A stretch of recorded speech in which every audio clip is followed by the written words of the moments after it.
Hello students, जिन बच्चों ने classroom app download नहीं किया है और आपके टच में हैं तो उनको आप प्लीज़ इन्फॉर्म कर दीजिए कि वो भी ये ऐप डाउनलोड कर लें, जिससे सभी बच्चे हिंदी की पढ़ाई कर सकें। अच्छा, कल मैंने बच्चों आप लोगों को एक भेजा था जिसमें उपमा अलंकार, रूपक अलंकार और उत्प्रेक्षा अलंकार, ये एक पेज मैंने आपको सेंड किया था। तो आप लोगों ने क्लास 9th में भी अलंकार पढ़े हैं और अलंकार के मैंने बताया था आपको कि दो मुख्य भेद होते हैं, एक शब्दालंकार और दूसरा अर्थालंकार। 9th में आपने शब्दालंकार के 3 भेद पढ़े, अनुप्रास, यमक और श्लेष। इस बार आपके कोर्स में 10th में है उपमा, रूपक और उत्प्रेक्षा, ये 3 अलंकार हैं। तो सबसे पहले हम आप बात करेंगे उपमा अलंकार की। तो उपमा अलंकार, इसकी परिभाषा है, जहाँ किसी की समानता किसी प्रसिद्ध वस्तु से दिखाई जाए वहाँ पर उपमा अलंकार होता है। तो तुलना या समानता किन्हीं 2 वस्तुओं में होती है। तो एक वस्तु जिसकी तुलना की जाती है और दूसरी जिससे तुलना की जाती है। तो जिसकी तुलना की जाती है उसको हम कहते हैं उपमेय और जिससे तुलना की जाती है वो कहलाता है उपमान। तो जहाँ 2 वस्तुओं की तुलना आपस में या समानता की जाती है वहाँ पर उपमा अलंकार होता है। तो इसमें एक उदाहरण दिया हुआ है, दमकें दुतियाँ दुति दामिनी ज्यों, किलकें कलबाल विनोद करें। अब इसमें दमकें माने चमक रही हैं, दुतियाँ दांत उनकी कांति, दुति माने कांति, दामिनी माने बिजली के समान। तो दांतों की कांति जो है वो बिजली के समान चमक रही है और ऐसे में वो जो है श्री राम जो हैं किलकारी मारते हुए जो है अपनी बाल क्रीड़ाएँ कर रहे हैं। तो यहाँ पर बालक राम के दांतों की चमक बिजली के समान बताई गई है, अतः यहाँ पर उपमा अलंकार है। क्यों? दांतों की चमक किसके समान बताई गई? बिजली के समान। तो इसलिए 2 चीज़ों की तुलना है, तो दांतों की किससे? बिजली की चमक से। तो इनमें आपस में तुलना या समानता की गई है, इसलिए यहाँ पर उपमा अलंकार है। ठीक है बच्चों, अब हम आते हैं रूपक अलंकार पे।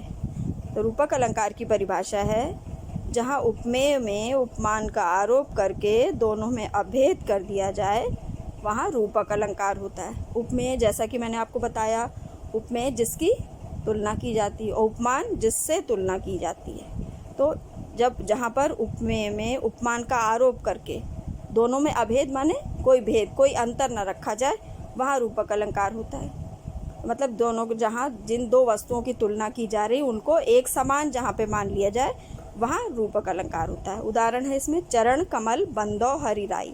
तो चरण पैर और कमल जानते हैं आप, कमल का फूल, उनकी बंदो माने वंदना करता हूँ, हरि राई ईश्वर के, तो मैं ईश्वर के चरण कमलों की वंदना करता हूँ। यहाँ पर कवि ये कहना चाहता है। तो चरण के किसके समान बताए गए? कमल के समान।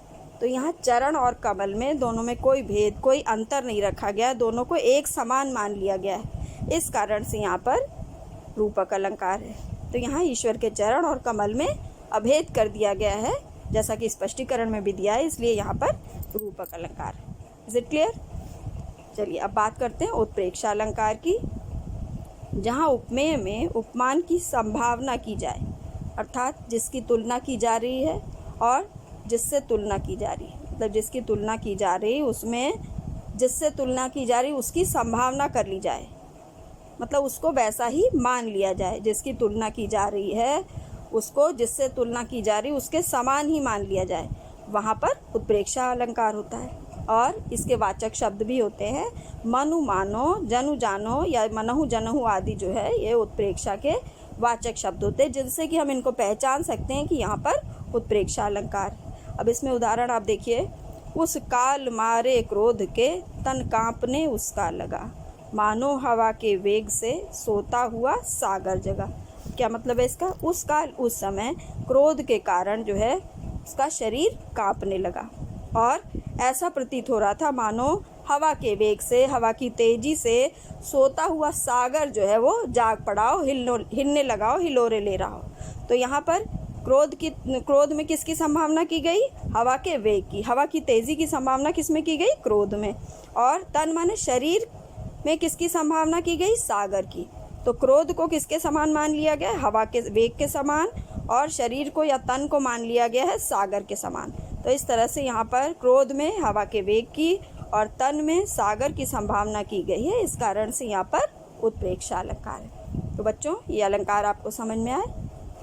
मुझे लगता है कि समझ में आ गए होंगे, क्योंकि बहुत ही ईजी है। और आप जानते हैं, जैसे कि 9th क्लास में भी था, कि ये आपका वही 2 नंबर का ये क्वेश्चन सेट है कि आपको ये एग्ज़ाम में आना ही आना है। तो इसको आप इस ढंग से बहुत अच्छे से तैयार करिए, लर्न करिए, और उदाहरण, परिभाषा और स्पष्टीकरण सहित, जिसमें कि आपके ये 2 नंबर जो है ये बोर्ड के लिए बिल्कुल आपके प्रिपेयर हो जाएं। और ये केवल बोर्ड के लिए, और साथ में आपका जो अभी स्कूल खुलने के बाद एक टेस्ट होगा उसमें भी आएगा। तो सभी बच्चे जो है इसको तैयार कर ले अच्छे से, जिसमें उस टेस्ट में आप बहुत अच्छे से लिख सकें इसको, क्योंकि अभी आपके पास समय है बहुत, तो अभी आप अच्छे से तैयारी कर सकते हैं। तो यही थोड़ी थोड़ी जो तैयारी है आपकी आगे चल करके बोर्ड के लिए तैयारी होगी। तो बच्चों सभी से कह दीजिए कि वो ऐप डाउनलोड करके हिंदी की पढ़ाई भी स्टार्ट कर दें, जिसमें आप लोग हिंदी में पीछे ना रहें। ओके बेटे, थैंक यू।